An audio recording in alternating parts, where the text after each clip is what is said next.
At first, I want to introduce myself. আমার নাম হচ্ছে সুমাইয়া। আর আজকে আপনাদের সবারই এখানে আসার একটা অ্যাম্বিশন, সেটা হচ্ছে স্পোকেন ইংলিশ, দ্যাটস মিন ইংরেজিতে কথা বলাটা। আচ্ছা, সবারই আসার একটা অ্যাম্বিশন, সেটা আমরা হচ্ছে কিভাবে ইংরেজিতে আসলে কথা বলবো।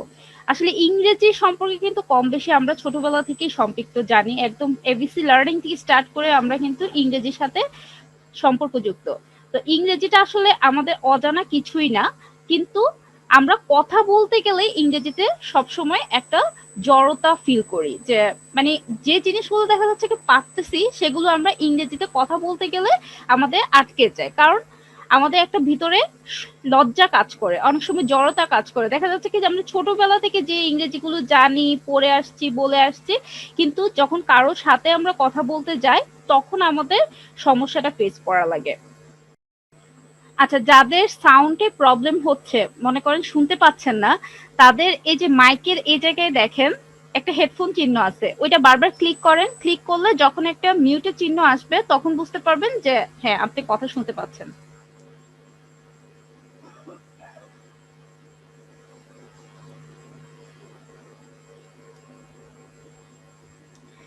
আচ্ছা, আমার এখানে আজান শেষ।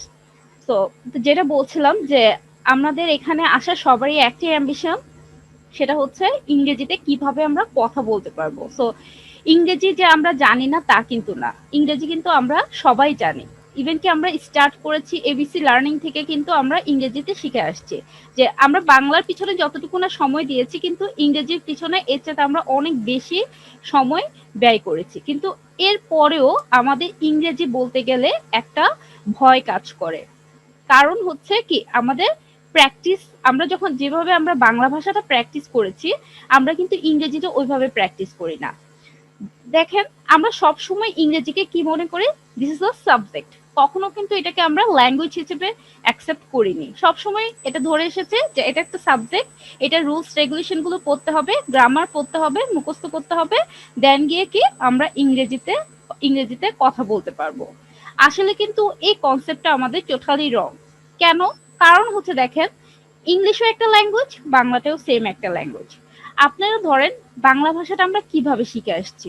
ছোটবেলা থেকে যদি একটা ছোট বাচ্চার উদাহরণ দেই, সে বেবিটা কি করে, যখন শুরু থেকে কিন্তু সে বাংলা ভাষায় কথা বলতে পারে না, সে কি করে, আশেপাশে মানুষের কাছ থেকে ওয়ার্ড গুলো শিখে। ফার্স্ট অফ অল ভোকাবুলারি অর্জন করে, ভোকাবুলারি জ্ঞানটা অর্জন করে। তারপরে সে কি করে, আশেপাশে বাবা মা ভাই বোনদের সাথে ভাঙা ভাঙা শব্দে কথা বলে।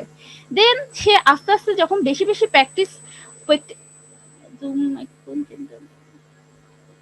আচ্ছা, আপনারা জুম মাইক্রোফোনে ক্লিক করেন, তাহলে ওটা ঠিক হয়ে যাবে, ঠিক আছে? আচ্ছা, তো যখন আমরা কথা বলি, তখন কি করি, আশেপাশে মানুষের সাথে যদি আমরা প্র্যাকটিস করি বেশি বেশি, তখন দেখা যাচ্ছে কি আমরা বাংলা ভাষাটা যেভাবে আমরা করেছি, ইংলিশটাও সেম ভাবে আমরা রপ্ত করতে পারি। তো আর আমাদের এখানে ইংরেজি শেখার আমাদের ৩ টে স্টেপ আছে। সেটা হচ্ছে, ফার্স্ট অফ অল আমরা যেভাবে করাই ২টা বইয়ের মাধ্যমে, একটা হচ্ছে স্পোকেন ইংলিশ বুক আর একটা হচ্ছে ভোকাবুলারি বই। সো একটা ভাষা জানার জন্য কিন্তু আমাদের ভোকাবুলারি অবশ্যই জানতে হবে। কারণ আপনার ভিতরে যদি শব্দ জ্ঞান না থাকে, তাহলে আমরা যে কোনো বাক্য তৈরি করতে পারবো না।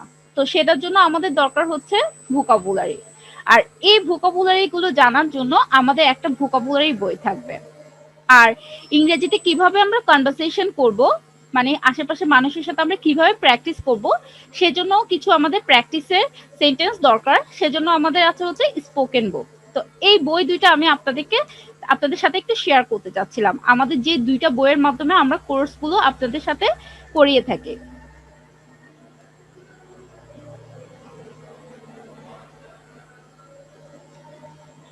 এটা হচ্ছে আমাদের ভোকাবুলারি বই।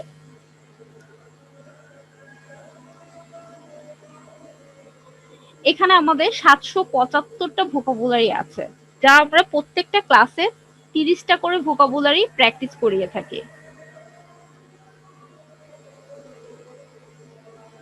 এই ভোকাবুলারি গুলোর মাধ্যমে আমরা ক্লাসগুলো করিয়ে থাকি। আর এই ভোকাবুলারি গুলোর ৩টা স্টেপ থাকে, মানে ৩টা সিচুয়েশন থাকে। একটা হচ্ছে আপনার প্রেজেন্ট, এরপর মিনিংটা দেওয়া থাকে, কারণ একটা ভোকাবুলারি যখন আপনি জানবেন তখন মিনিংটা যদি না জানেন বা না বুঝেন তখন কিন্তু আপনি বাক্যটা তৈরি করতে পারবেন না। তো এটার জন্য মিনিংটা জানতে হবে। এরপরে এই ভোকাবুলারি এই ভার্বটার আপনার আরো দুইটা সিচুয়েশন পড়তে হবে, সেটা হচ্ছে একটা পাস্ট মানে অতীত আর একটা হচ্ছে পাস্ট পার্টিসিপল। এই হচ্ছে আমাদের ভোকাবুলারি বইটা। আর আরেকটা হচ্ছে স্পোকেন বই।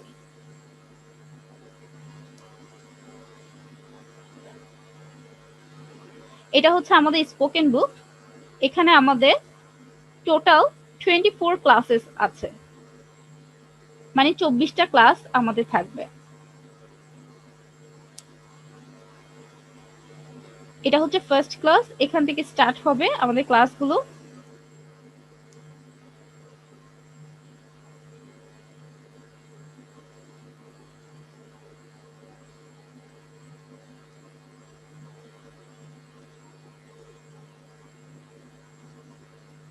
টোটাল এখানে 24 ক্লাসেস আপনারা পাবেন। তো আমাদের টাইম ডিউরেশন থাকবে হচ্ছে 24 ক্লাসেস।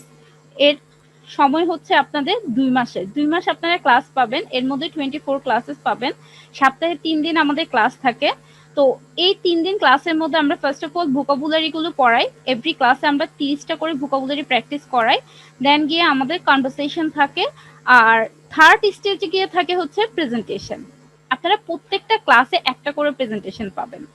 দেখা যাচ্ছে কি প্রেজেন্টেশনটা কি, আমরা কিন্তু এই যে ইংরেজিগুলো বলতেছি বা আমরা ছোটবেলা থেকে এগুলো পারি, তো এগুলো আমরা কথা বলতে গেলেই সমস্যাটা হয়। তো সেটার জন্য বেশি গুরুত্বপূর্ণ যেটা, সেটা হচ্ছে ইংরেজিতে কথা বলাটা। তো প্রত্যেকটা ক্লাসে আপনার একটা করে প্রেজেন্টেশন টপিকস পাবেন, যে টপিকস এর উপরে দেখা যাচ্ছে কি আপনার এখানে একটা কোর্সে যখন আপনি অ্যাডমিশন নেবেন তখন আপনার এখানে অনেক ব্যাচমেট থাকবে, তো ওনাদের সামনে টিচারের সামনে একটা টপিকসে আপনার প্রেজেন্টেশন দিতে হবে। একটা টপিক সম্পর্কে সাপোজ আপনি গল্প করলেন, যেমন বাংলাতে আমরা গল্প করে থাকি না, ইংরেজিতে আমরা গল্পগুজব করলাম, অনেক সময় কনভারসেশন করলাম যে কোনো একটা টপিকস নিয়ে। সাপোজ আজকে আমাদের আওয়ার কান্ট্রি নিয়ে আমরা একটু কনভারসেশন করলাম, একটু ওই টপিকসটা নিয়ে একটু আলোচনা করলাম, এভাবে কিন্তু সেটা হবে কি ইংরেজিতে।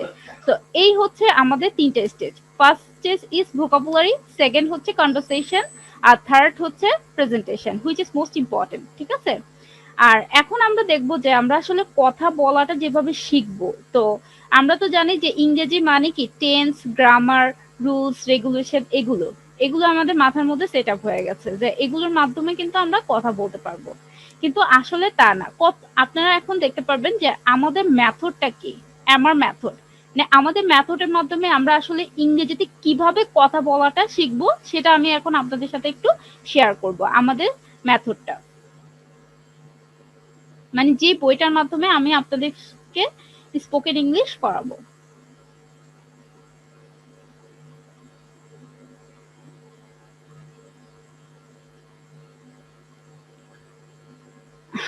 আচ্ছা দেখেন, তো আমি যেটা বলছিলাম যে ইংরেজি মানে আসলে টেন্স, গ্রামার করে আমরা কখনোই ইংরেজিতে কথা বলতে পারবো না। কিন্তু আপনারা যদি একটু ফলো করতে পারেন তো দেখতে পারবেন যে আমরা যখন কথা বলি, এই কথা বলাটা দেখবেন কোনো না কোনো জায়গায় গিয়ে শেষ হচ্ছে। তো একটু যদি ফলো করেন তাহলে দেখতে পারবেন যে আমাদের কথা বলাটা দুইটা জায়গায় গিয়ে শেষ হয়ে থাকে। একটা হচ্ছে কাজ ধারা শেষ হয়, আর একটা হচ্ছে কাজ ছাড়া শেষ হয়। মানে আপনি দৈনন্দিন জীবনে যত কথাই বলেন না কেন, দুইটা ওয়ার্ডে গিয়ে শেষ হবে, হয়তোবা কাজ দিয়ে শেষ হবে, না হলে কাজ ছাড়া শেষ হবে। এখন কাজটাকে আমরা ইংলিশে বলি ভার্ব। কি বলি?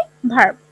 আর যেটা কাজ বুঝাবে না, যে ওয়ার্ডটা দিয়ে কাজ বুঝাবে না, সেটাকে আমরা বলি নন ভার্ব। আজ এক্সাম্পল দেখেন, আমি যদি বলি যে আমি ভাত খাই, বাক্য শেষ হয়েছে কোথায়? খাই দিয়ে। খাওয়াটা কিন্তু একটা কাজ, that's mean this is a verb. এরপর আমি বলতে পারি যে আমি যাই, বাক্য শেষ হয়েছে কোথায়?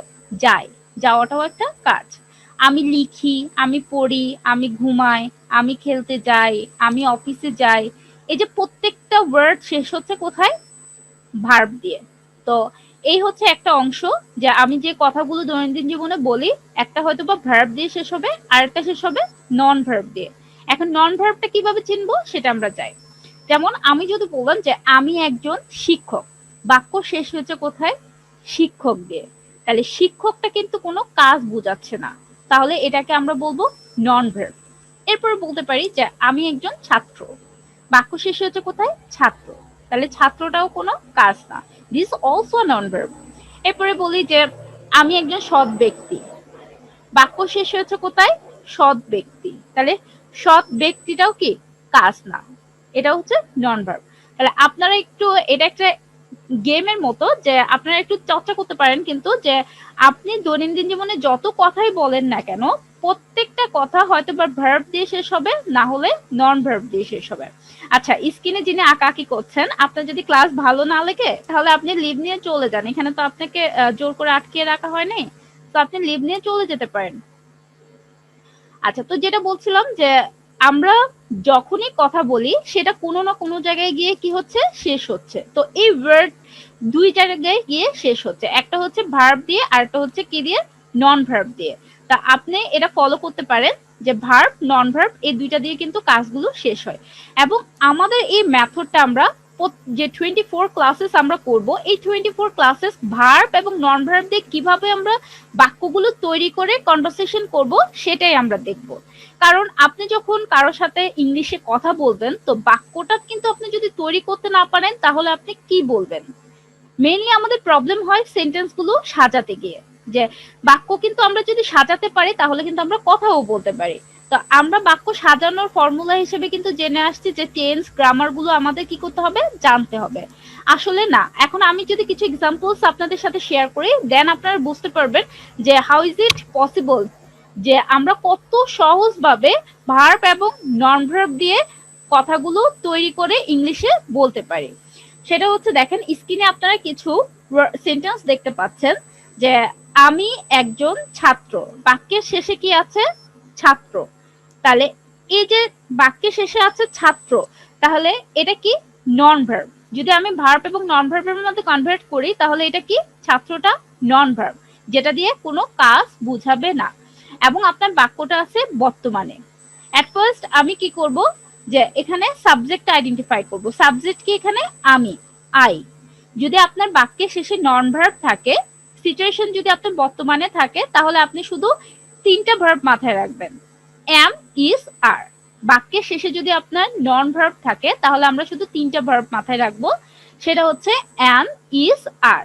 তাহলে এখানে আই যেহেতু আছে, আই এর পরে বসবো হচ্ছে এম, এরপর বাক্যের শেষে যে নন ভার্বটা আছে সেটা এখানে বসে যাবে। তাহলে আমি একজন ছাত্র, আই এম আ স্টুডেন্ট।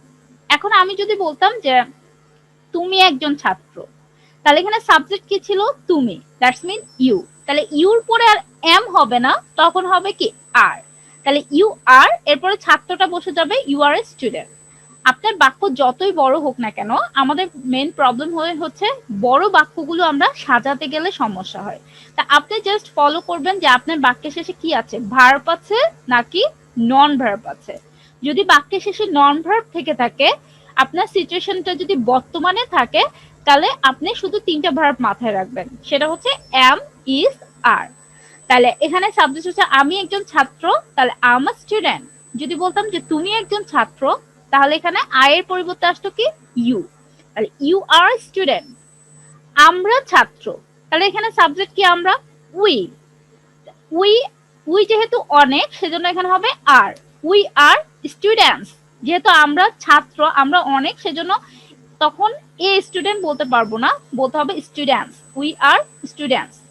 এরপরে বলতে পারি যে তারা ছাত্র, তাহলে সাবজেক্ট কি এখানে দে, তাহলে দে এর পরে কি হচ্ছে আর, দে আর স্টুডেন্টস।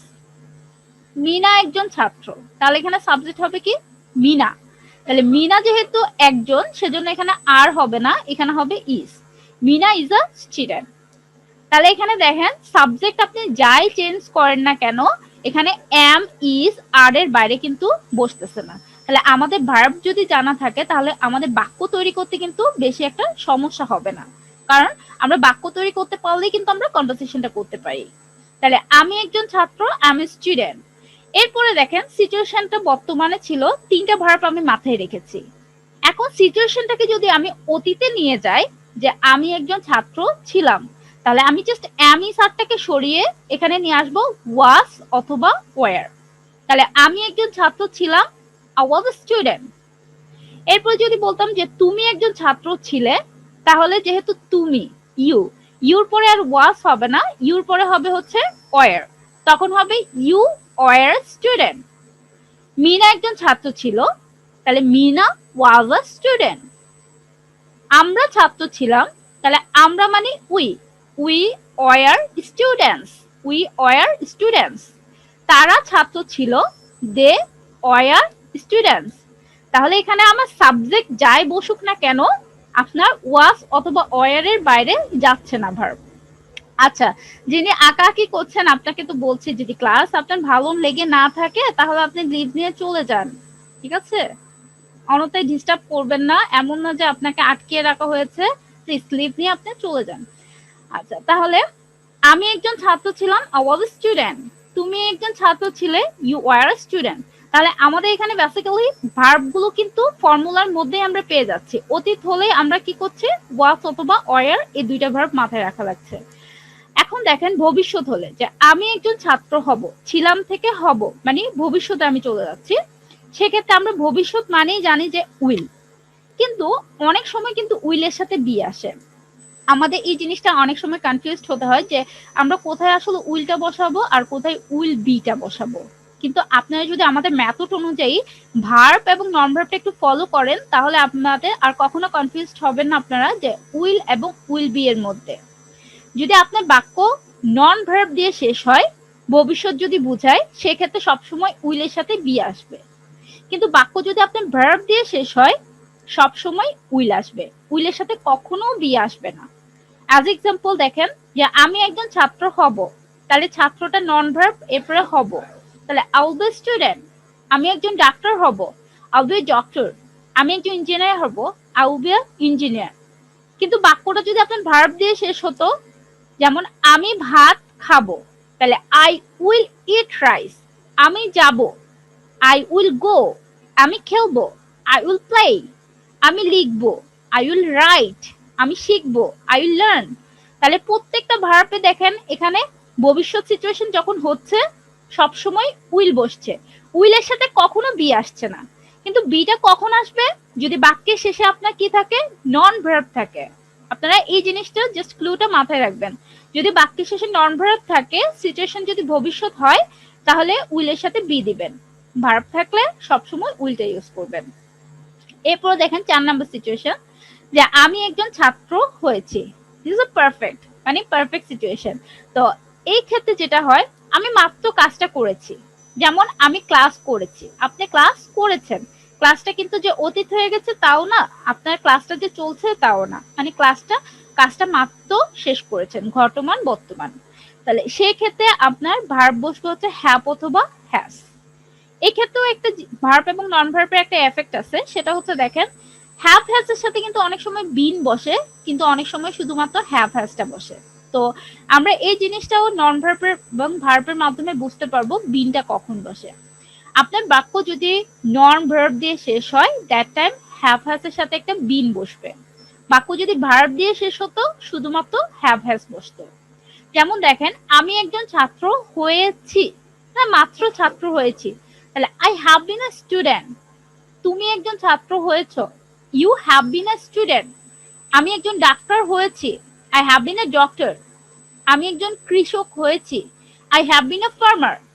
কিন্তু বাক্যটা যদি ভার্ব দিয়ে শেষ হতো এবং পারফেক্ট সিচুয়েশন হতো, দেখেন যেমন আমি ভাত খেয়েছি, তাহলে আই হ্যাভ ইটন রাইস। আমি লিখেছি, আই হ্যাভ রিটন। আমি দেখেছি, আই হ্যাভ সিন। আমি খেলেছি, আই হ্যাভ প্লেড। তাহলে এখানে দেখেন হ্যাভ এর পরে কিন্তু কখনো বিন বসছে না, কিন্তু বাক্য যদি নন ভার্ব দিয়ে শেষ হয়, সেক্ষেত্রে হ্যাভ হ্যাজ এর সাথে আপনার একটা বিন চলে আসবে।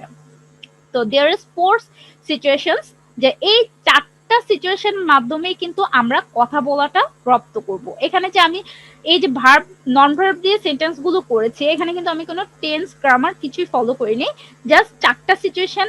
আমরা যখন কথা বলি তখন আপনারা দেখতে পারবেন যে আমরা বর্তমান নিয়েই কিন্তু কথা বলি। আমরা কিন্তু টেন্স গ্রামার বাংলাতে পড়ে পড়ে, কারক বিভক্তি সমাজ এগুলো পড়ে পড়ে কিন্তু কথা বলাটা শিখি না। আমরা বর্তমান নিয়ে কথা বলি, আর কয়েকটা কথা অতীত নিয়ে বলি, কয়েকটা ভবিষ্যৎ, আবার কয়েকটা কি পারফেক্টে বলি। তো এই 4টা সিচুয়েশনে আমাদের কথা বলার জন্য দ্যাটস এনাফ, ঠিক আছে? এই 4টা সিচুয়েশন থেকে এখন আমরা বিভিন্ন সেন্টেন্সে পরিণত করব। কিভাবে না বোধক বাক্যগুলো বলবো, কিভাবে আমরা প্রশ্ন করব, সেটা আমরা খুব সহজভাবে কিভাবে করতে হয় সেটা শিখে ফেলবো। আচ্ছা, এর আগে আপনাদের সাথে একটা ইনফরমেশন শেয়ার করে নিই, সেটা হচ্ছে আপনারা তো অনেকেই জানেন জুম আইডিতে ক্লাস অনেকেই করেন, তো একটা টাইম ডিউরেশন থাকে। তো আপনাদের আর 5 মিনিট পরে লাইনটা কেটে যাবে। তো লাইন কেটে গেলে মনে করবেন না যে ক্লাস শেষ। যখন আমাদের ক্লাস শেষ হবে তখন আমি আপনাদের কাছ থেকে বিদায় নিয়ে তারপরে ক্লাস শেষ করব। তো যদি লাইনটা কেটে যায়, আপনারা যেভাবে এন্টার করেছিলেন প্রথমে সেম ভাবে আবার ক্লাসে জয়েন করবেন, ঠিক আছে? যখন ক্লাস শেষ হবে তখন আমি আপনাদের কাছ থেকে বিদায় নিয়ে ক্লাসটা শেষ করব। আচ্ছা, এতক্ষণ আমরা কিন্তু 4টা সিচুয়েশন দেখছিলাম, যে বর্তমান, অতীত, ভবিষ্যৎ এবং হচ্ছে আপনার পারফেক্টে।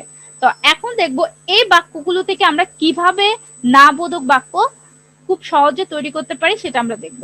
তো আমরা সব সময় যে কথা বলার সময় হা হা হা হা করব তা কিন্তু না। তো অনেক সময় না বোধক বাক্য বলার আমাদের দরকার হতে পারে। তো না বোধক বাক্যগুলো খুবই সহজ। সেটা হচ্ছে দেখেন, এতক্ষণ আমরা করেছিলাম যে আমি একজন ছাত্র, তাহলে এটার পরে যদি আমি না বলি, সেক্ষেত্রে প্রত্যেকটা সেন্টেন্সের মধ্যে কিন্তু আমার বি ভার্ব আছে। এই ভার্বটার পরে জাস্ট একটা নট বসিয়ে দিব, তারপরে বাক্যগুলো না বোধক হয়ে যাবে। যেমন আমি একজন ছাত্র না, I am not a student. আমি একজন ছাত্র ছিলাম না, আই ওয়াজন্ট আ স্টুডেন্ট। আমি ওয়াজ নট কে বলবো ওয়াজন্ট, কারণ আমরা কথা বলার জন্য, স্পোকেনের জন্য আমরা শর্ট ফর্ম গুলো ইউজ করব, কন্ট্রাক্টেড ফর্মে আমরা কথা বলার চেষ্টা করব। সেজন্য ওয়াজ নট কে আমরা বলবো ওয়াজন্ট, ওয়ার নট কে আমরা বলবো ওয়ারেন্ট, ঠিক আছে? আমি একজন ছাত্র হব না, তাহলে আই উইল নট, উইলের পরে কিন্তু নটটা বসবে, ঠিক আছে? বিটা বি এর জায়গায় থেকে যাবে। আর উইল নট কে আমরা কন্ট্রাক্টেড ফর্মে বলবো ওন্ট। আমি একজন ছাত্র হব না, I won't be a student. আমি একজন ছাত্র হইনি, I haven't been a student. তুমি একজন ছাত্র হওনি, you haven't been a student. এখানে আমি জায়গায় যদি, আবার তুমি জায়গায় যদি সে বলি, দেখেন সে একজন ছাত্র হয়নি, তাহলে এখানে কি বসবে? আয়ের পরিবর্তে হি বসবে। তাহলে হি বসলে এখানে হ্যাভ আমরা বসাতে পারবো না, বলতে হবে কি হ্যাজ। আর নট বললে হ্যাজ নট কে বলবো হ্যাজেন্ট। তাহলে he hasn't bin a student. এভাবে আমরা অনেকগুলো নন ভার্ব দিয়ে কিন্তু সেন্টেন্স গুলো প্র্যাকটিস করতে পারি। নিচে আপনাদের দেওয়া আছে দেখেন, যেমন নন ভার্ব এখানে কি দেওয়া আছে? ছাত্র দেওয়া আছে। তাহলে স্টুডেন্টের জায়গায় আমরা ডক্টর বসাতে পারি, ব্যাংকার বসাতে পারি, হ্যাপি বসাতে পারি, অনেস্ট বসাতে পারি। যেমন এই ছাত্রর জায়গায় আমি যদি বলি যে আমি সুখী না, আমি সুখী, সুখীটা কি? নন ভার্ব। তাহলে এটাকে যদি আমরা নেগেটিভ করি, আমি সুখী না, কি বলবো? I am not happy. তুমি সুখী না, তাহলে কি হবে? You aren't happy. যেহেতু সাবজেক্ট ইউ, ইউর পরে তো আর এম দিতে পারবো না, ইউর পরে দিতে হবে কি? আর। তাহলে ইউ আরন্ট হ্যাপি, আমরা সুখী না। তাহলে আমরা জায়গায় কি বসবে? উই, উইর পরে কি বসবে? ভার্ব আর। তাহলে আমরা সুখী না, উই আরন্ট হ্যাপি। তারা সুখী না, তাহলে তারার জন্য কি বসবে? দে আরন্ট হ্যাপি। তাহলে আমি একজন ছাত্র ছিলাম না, তাহলে কি হবে? I wasn't a student. এখন যদি বলি যে আমি সুখী ছিলাম না, তাহলে ভার্ব সেমটাই বসতেছে কিন্তু, আই ওয়াজন্ট হ্যাপি। তুমি সুখী ছিলে না, তাহলে যেহেতু তুমি, তাহলে আই এর পরিবর্তে বসবে কি? ইউ। তাহলে ইউর পরে ইউ যেহেতু সাবজেক্ট বসবে, তাহলে আর ওয়াজ বসাতে পারবো না, বলতে হবে কি? ওয়ার। তাহলে ইউ ওয়ারেন্ট হ্যাপি। আমি সুখী হব না, আই ওন্ট বি হ্যাপি। আমি সুখী হইনি, আই হ্যাভেন্ট বিন হ্যাপি। তাহলে আপনার নন ভার্ব যেটাই চেঞ্জ হোক না কেন, আপনার কিন্তু ভার্বগুলো সেম থাকতেছে। আপনার জাস্ট মনে রাখতে হবে, বর্তমান সিচুয়েশন হলে আমি 3টা ভার্ব মাথায় রাখবো, সেটা হচ্ছে অ্যাম, ইজ, আর। যদি অতীতে হয়ে থাকে, দ্যাট টাইম আমার 2টা ভার্ব মনে রাখতে হবে, ওয়াজ, ওয়ার। আর ভবিষ্যৎ হলে শুধু উইল, উইলের সাথে বি আসবে যদি নন ভার্ব হয়ে থাকে। আর পারফেক্ট হলে হ্যাভ বিন অথবা হ্যাজ বিন। আর অনেকে প্রশ্ন করতে পারেন যে উইলের সাথে তো শ্যালও যুক্ত হয়। হ্যাঁ, আর উইল ভবিষ্যৎ মানেই হচ্ছে আপনার শ্যাল অথবা উইল, ঠিক আছে? আমি শ্যালটা কেন ব্যবহার করছি না, কারণ আগে দেখা যেত কি আমরা আই এবং উইল ক্ষেত্রে শ্যাল ইউজ করতাম, অন্য ক্ষেত্রে উইল ইউজ করতাম।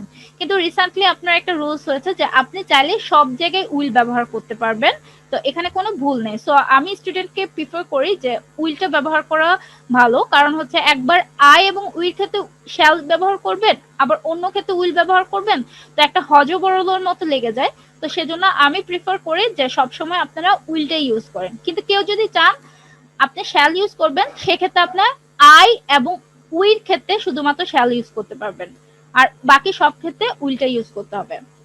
তো এই হচ্ছে আমাদের নেগেটিভ। তাহলে আমরা 4টা সেন্টেন্স থেকে দেখেন কত ইজি ভাবে 8টা সেন্টেন্সে কিন্তু নিয়ে গেলাম, ঠিক আছে? তো এখন দেখেন এটাকে যদি আমরা প্রশ্ন করি, সবসময় যে আমরা হ্যাঁ বা নার মাধ্যমে উত্তর দিব তা কিন্তু না। Okay, so there is about question. So আমরা কোয়েশ্চেনে চলে আসছি। সো আমরা যখন কথা বলবো সবসময় হ্যাঁ বা নার মাধ্যমে যে কথা বলবো তা না। সো আপনি কনভারসেশন যখন করব তখন হচ্ছে আমার সামনের জনকে প্রশ্ন জিজ্ঞেস করতে হবে, যে সবসময় যে হ্যাঁ বা না করলে হবে তা না, সামনের জনকে আপনার কি করতে হবে, প্রশ্ন জিজ্ঞেস করতে হবে। সো প্রশ্ন, হাউ ইজ ইট পসিবল, কত ইজি ভাবে আমরা প্রশ্নটা করতে পারি সেটা আমরা দেখব এই 4টা সেন্টেন্স থেকে। যে 4টা সেন্টেন্স আমি আপনাদেরকে দেখিয়েছি ওই 4টা সেন্টেন্স থেকে কিভাবে আমরা প্রশ্ন তৈরি করতে পারি সেটা আমরা এখন দেখব। সো প্রশ্ন হচ্ছে আপনাদের 2 ধরনের হয়ে থাকে, সেটা আমরা বুঝবো কিভাবে। একটা হচ্ছে আপনার ইয়েস নো প্রশ্ন, মানে হচ্ছে হ্যাঁ বা না বোধক প্রশ্ন। আরেকটা হচ্ছে আপনার ডবলস কোয়েশ্চেন। একটা হচ্ছে yes no question, second is doubles question. তো আমরা চিনবো কিভাবে which is yes no and which is doubles question?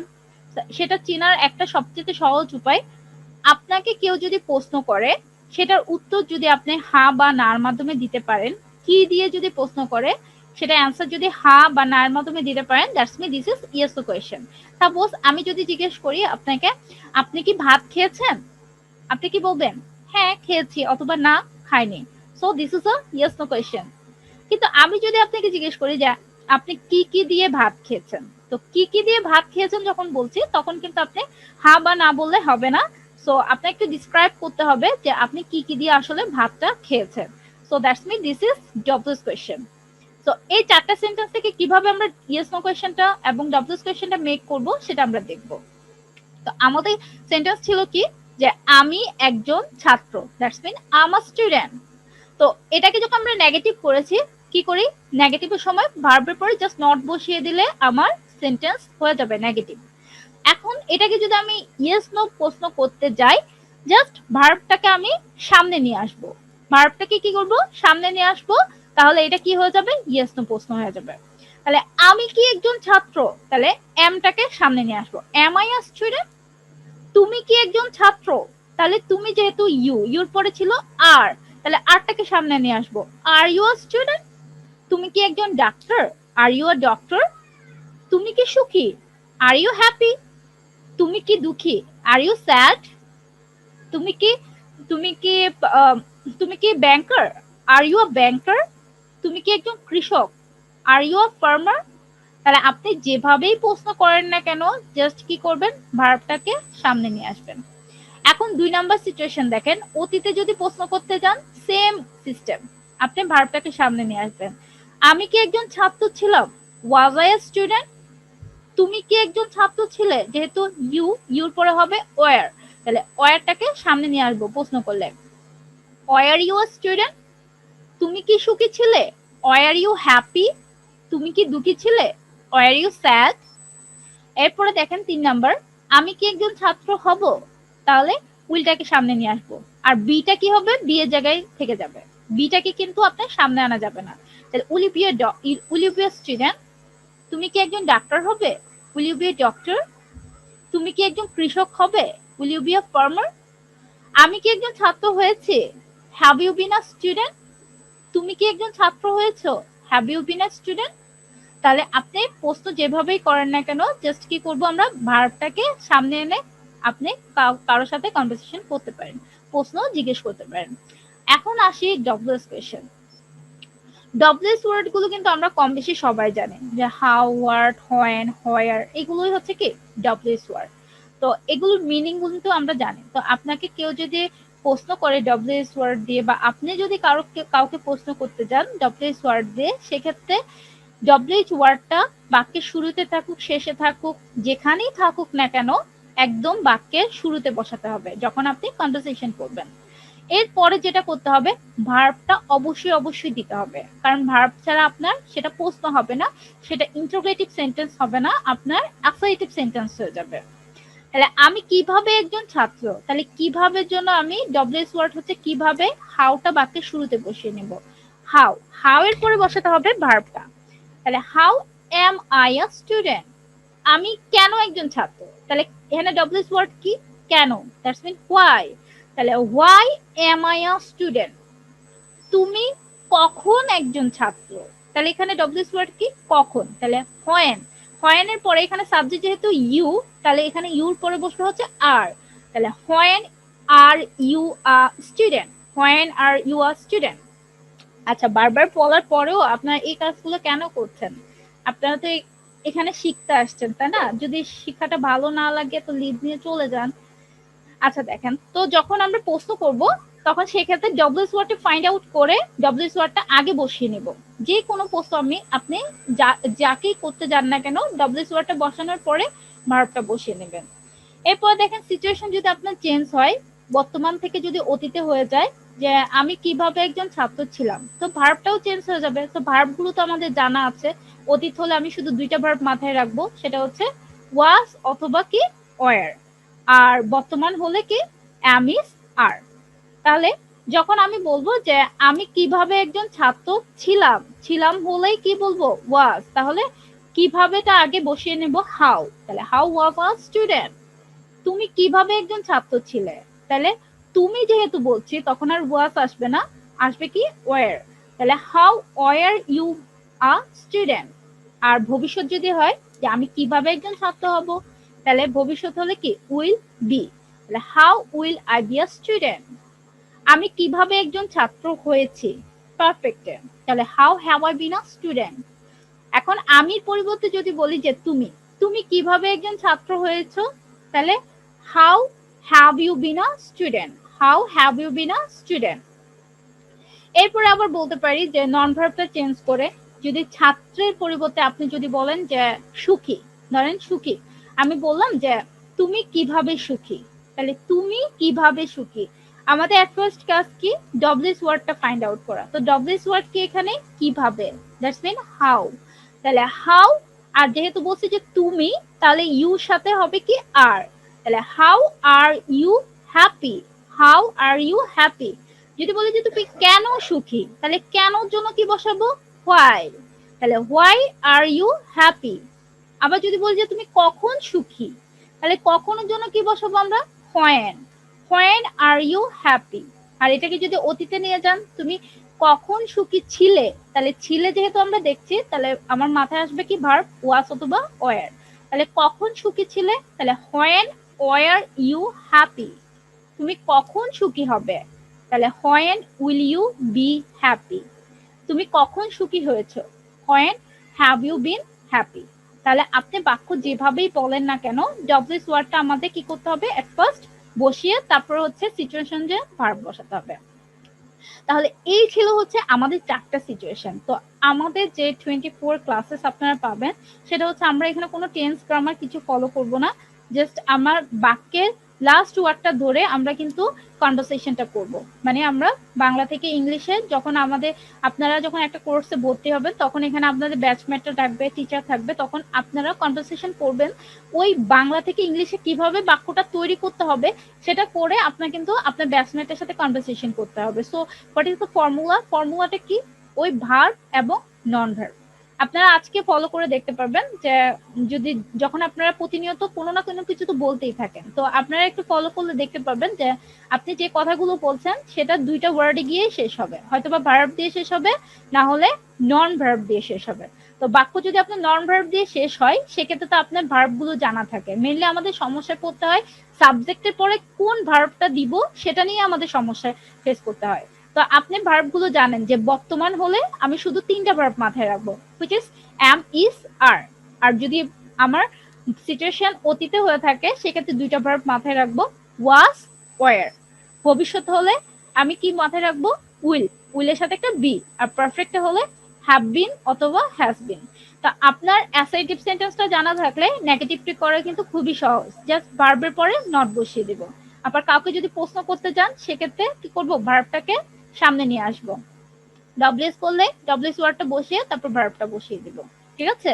আর আমাদের কোর্সের কিভাবে আপনাদেরকে আমরা কোর্সগুলো করাবো সেটা স্টেজগুলো তো আমি বলে দিয়েছি যে আমাদের এখানে 3টা স্টেজ থাকবে। সেটা হচ্ছে ফার্স্ট অফ অল আমরা প্রত্যেকটা ক্লাসে আপনাদেরকে 30টা করে ভোকাবুলারি প্র্যাকটিস করাবো, বিকজ একটা ল্যাঙ্গুয়েজ জানার জন্য vocabulary knowledge must be essential. ঠিক আছে, ভোকাবুলারি নলেজ যদি আপনার না থাকে তাহলে আপনি বাক্যটা তৈরি করতে পারবেন না। তো এই জন্য আমরা 30টা করে ভোকাবুলারি ক্লাসে প্র্যাকটিস করাবো আপনাদেরকে। আর সেকেন্ড স্টেজ হচ্ছে আমরা ইংরেজি পারি, এগুলো যেগুলো করিয়েছি আপনারা পারেন, কিন্তু আমাদের প্র্যাকটিসের অভাবে আমাদের জড়তা কাজ করে ভিতরে, একটা জিনিস বলতে গেলেও আমরা মুখ দিয়ে বের হয় না, উচ্চারণ করতে আমাদের সমস্যা হয়। তো এটার জন্য কি দরকার, আমাদের প্র্যাকটিস, কনভারসেশন করব। আর third which is most important, that is presentation. প্রত্যেকটা ক্লাসে আপনাদের একটা করে প্রেজেন্টেশন থাকবে, এবং এই প্রেজেন্টেশন টপিকসটা আপনাদের প্রত্যেকটা ক্লাসের পিছনে একটা করে টপিকস দেওয়া থাকবে, একটা ডেমো দেওয়া থাকবে, যেটার মাধ্যমে আপনি যদি চান যে আমার হেল্প দরকার, তো ওই বই থেকে আপনারা ডেমোটা দেখে হেল্প নিতে পারবেন। তো এই হচ্ছে আমাদের 3টা স্টেজ ছিল, ঠিক আছে। আর সেটা হচ্ছে আমাদের তো 2 মাসের কোর্স, 2 মাসের কোর্স আপনারা 24 ক্লাসেস পাবেন। আর আমাদের কিছু কোর্স ডিটেলস আছে, তো ওই কোর্স ডিটেলস গুলো আমি আপনাদের সাথে শেয়ার করব। এরপর আমি আপনাদেরকে আনমিউট করে দিব, আপনাদের নিজেদের কিছু যদি জানার থাকে সেক্ষেত্রে আপনারা আমাকে প্রশ্ন করতে পারেন। এর আগে আমি আমাদের কোর্স ডিটেলস গুলো আপনাদের সাথে একটু শেয়ার করব। আর আপনারা আজকে একটা ফ্রি ক্লাস পেয়েছেন, আগামীকাল বৃহস্পতিবার ঠিক রাত 8টায় আরেকটা ফ্রি ক্লাস পাবেন। এরপরে হচ্ছে আমাদের ফার্স্ট ক্লাস স্টার্ট হবে হচ্ছে শনিবার 22 তারিখ 8টা থেকে আমাদের ফার্স্ট ক্লাস স্টার্ট হবে। এর আগে আপনারা আগামীকাল আরেকটা ফ্রি ক্লাস পাবেন, রাত 8টায় আরেকটা ফ্রি ক্লাস পাবেন। আর আমি কোর্স ডিটেলস গুলো আপনাদের সাথে একটু শেয়ার করি। দেখেন, আমাদের হচ্ছে 2 মাসের কোর্স, 24টা লাইভ ক্লাস পাবেন এবং 24টা লাইভ ক্লাসের ভিডিও রেকর্ডিং। মানে প্রত্যেকটা ক্লাস যে আপনারা করবেন, ক্লাস শেষে ভিডিও রেকর্ডিংটা পেয়ে যাবেন, যাতে ক্লাস শেষ হওয়ার পরে যদি কোনো প্রবলেম ফেস করেন ভিডিও রেকর্ডিংটা দেখে আপনারা হেল্প নিতে পারবেন। আর আমাদের ক্লাস টাইম হচ্ছে সপ্তাহে 3 দিন, শনিবার, সোমবার এবং বুধবার। ক্লাস টাইম হচ্ছে আমাদের 8টা থেকে 9টা পর্যন্ত, ক্লাস টাইম থাকবে হচ্ছে 8টা থেকে 9টা পর্যন্ত। এবং প্রত্যেক ক্লাসে ভোকাবুলারি রাইটিং প্র্যাকটিস থাকবে, ইংরেজিতে ফেস টু ফেস কনভারসেশন থাকবে ও প্রেজেন্টেশন বাধ্যতামূলক। ভর্তি স্টুডেন্টদের জন্য টিচারদের সাথে একটা প্রাইভেট ফেসবুক গ্রুপ থাকবে, যেখানে ক্লাসের ভিডিও রেকর্ডিং গুলো থাকবে, মানে ক্লাস শেষে আপনাদের রেকর্ডিং গুলো ওই গ্রুপে দিয়ে দেওয়া হবে। আমাদের টোটাল কোর্স ফি হচ্ছে 1250 টাকা 2 মাসের জন্য। এর মধ্যে 1250-এর মধ্যে আপনারা 2টা পিডিএফ বই সহ পাবেন, সেটা হচ্ছে একটা স্পোকেন অ্যান্ড রাইটিং ইংলিশ, আর হচ্ছে ভোকাবুলারি। আরেকটা ইনফরমেশন, সেটা হচ্ছে আপনারা যে ক্লাসের মধ্যে যা পড়বেন, স্পোকেনে যে রুলস গুলো আপনারা প্র্যাকটিস করবেন, তো ওইগুলোর উপরে প্রত্যেকটা ক্লাসের উপরে 10টা করে রাইটিং প্র্যাকটিস থাকবে। মানে আমি মনে করেন আজকে যা করালাম এর উপরে আমি 10টা রাইটিং প্র্যাকটিস আপনাদের দিয়ে দিব, যা নেক্সট ক্লাসে আপনি আমাকে দিবেন, তখন আমি কারেকশন করে দিব। কারণ এতে হবে কি, আপনি বুঝতে পারবেন যে কতটুকু জিনিস আপনি ক্যাপচার করতে পেরেছেন, যে জিনিসগুলো আপনি প্র্যাকটিস করেছেন সেগুলো আপনি কতটুকু রপ্ত করতে পেরেছেন, এই রাইটিং প্র্যাকটিসের মাধ্যমে কিন্তু আপনারা বুঝতে পারবেন। আচ্ছা, নতুন ব্যাচে প্রথম ক্লাস শুরু হবে হচ্ছে আগামীকাল শনিবার না, মানে আপনাদের ব্যাচে ক্লাস স্টার্ট হবে হচ্ছে 22 তারিখ শনিবার থেকে, 22 তারিখ শনিবার থেকে। আর আপনাদের এই নাম্বারে যদি আপনি ফোন করেন তাহলে আপনাদের ইনফরমেশন গুলো পেয়ে যাবেন। ঠিক আছে, এই নাম্বারে যদি ফোন করেন আপনারা ইনফরমেশন গুলো পেয়ে যাবেন, কিভাবে অ্যাডমিশন নেবেন সেটাও সম্পর্কে জেনে যাবেন। আর আপনাদের আগামীকাল আরেকটা ফ্রি ক্লাস পাবেন, এবং শনিবার রাত 8টার আগ পর্যন্ত আপনাদের ভর্তির টাইম থাকবে। যে যারা আমাদের সাথে জয়েন করতে চান, আমাদের ক্লাস ভালো লেগে থাকলে আপনারা যারা আমাদের সাথে জয়েন করতে চান, শনিবার রাত 8টার আগ পর্যন্ত ভর্তির সময় থাকবে। এরপরে আপনাদের আইডি পাসওয়ার্ড কিন্তু চেঞ্জ হয়ে যাবে। সো যারা অ্যাডমিশন নিতে চান তাহলে 13 মার্চ, সরি এটা আগের ছিল, তো আমাদের প্রত্যেক মাসেই তো হচ্ছে একটা করে ব্যাচ স্টার্ট হয়, তো ওইটার জন্য আগের টাইমটা চেঞ্জ করা হয় না, কিন্তু আপনাদের 12 তারিখ থেকে হচ্ছে, সরি 22 তারিখ থেকে। আচ্ছা সরি, আমি যে জিনিসটা দেখিয়েছিলাম ওইটা স্ক্রিনে দিতে ভুলে গিয়েছিলাম। এই যে দেখেন আমাদের যেটা নতুন করে দেওয়া হয়েছে, সেটা হচ্ছে নতুন ব্যাচে প্রথম ক্লাস স্টার্ট হবে হচ্ছে আমাদের 22 মে রাত 8টায়। ঠিক আছে, ভর্তির পরে নতুন পাসওয়ার্ড আপনারা পেয়ে যাবেন, মানে আজকে যে পাসওয়ার্ড দিয়ে আপনারা ক্লাস করছেন, পাসওয়ার্ড এবং আইডি দিয়ে, সেটা চেঞ্জ হয়ে যাবে। অ্যাডমিশন নেওয়ার পরে আপনাদেরকে নতুন আইডি পাসওয়ার্ড দেওয়া হবে। ঠিক আছে?